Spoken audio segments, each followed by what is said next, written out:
Hey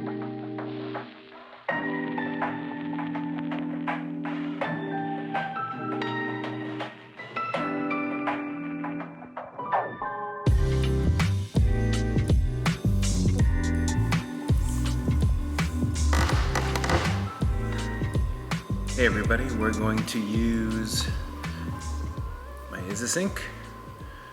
I bespoked the silicone recently, ready to go.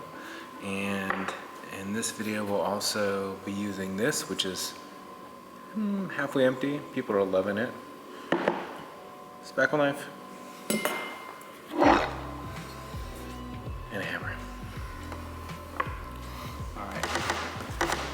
So easy to use. So you'll see the hole, there's a big hole that got drilled out, and there's little flaps of paper.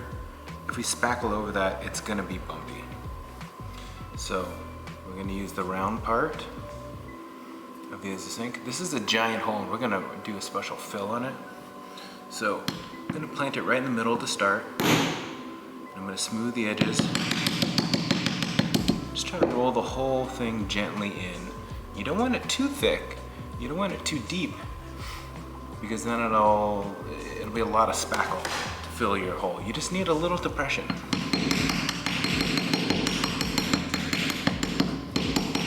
Most of the holes are small, and this hole is about as big as the Isasink. I'm gonna use that to roll that edge in, so it's rolled just in, so this is depressed. The other thing we have today is metal screen, like for our screen door. We use this for the lighting, to reduce the lighting. But today, this is kind of the garbage stuff that kind of gets kicked out. We're gonna put it down and do a little cone and kind of create a bullet on one side and stuff it in to the hole. And this is gonna be like a little backer that will hold the spackle in place, with hopefully not hurting my fingers too much. So there we go. That's a little catch for the spackle.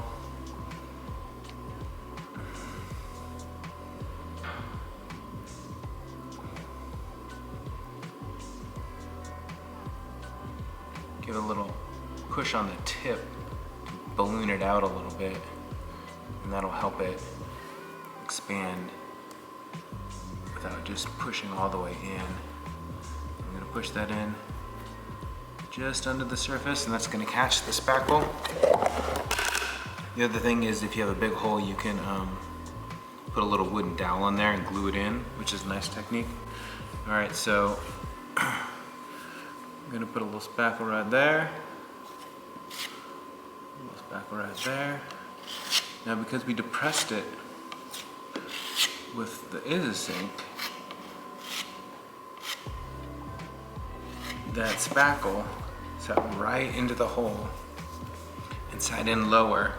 This is gonna shrink a bunch, and it'll probably take 3 coats, I'm imagining. And but that's okay. These are deep holes, they're gonna take more coats, they're gonna shrink more, but that Isasink created a recess, and that recess helps the spackle run smoothly over the wall. That's it. Enjoy your Isasink. Bye. Okay, everybody, we've got 2 layers of our spackle, our secret spackle. So after I sunk the holes and eased the edges, I used spackle, and then I did another round right on top of that without sanding in between. So now we'll be using our sanding block, which is a wet sand, so that we're not introducing dust into the environment. And so I like to use the edge, because it seems they tend to not get used as much, and it's a good way to sort of quickly take off some of the high points and really knock it down fast.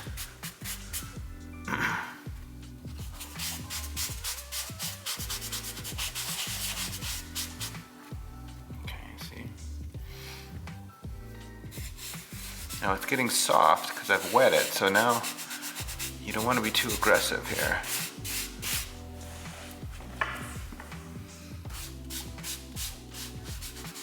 Working around, almost all the way around the hole first. I'm gonna feel it. Oh yeah, a little high still.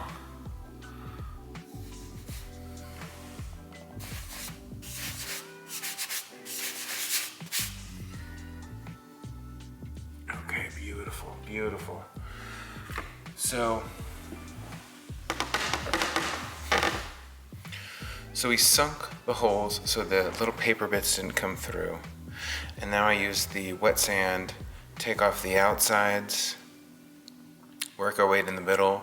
It's softer now that we've worked the outsides, so be careful, go slow, don't rush into it. And then sand and feel along the way. Now, one trick is don't use your eyes while you're feeling. It's the craziest thing. It will make such a huge difference when you're trying to figure out if the spackle is proud or low. It's night and day. So that's your tip of the day. That's how you use the Isasink to make your walls perfectly smooth.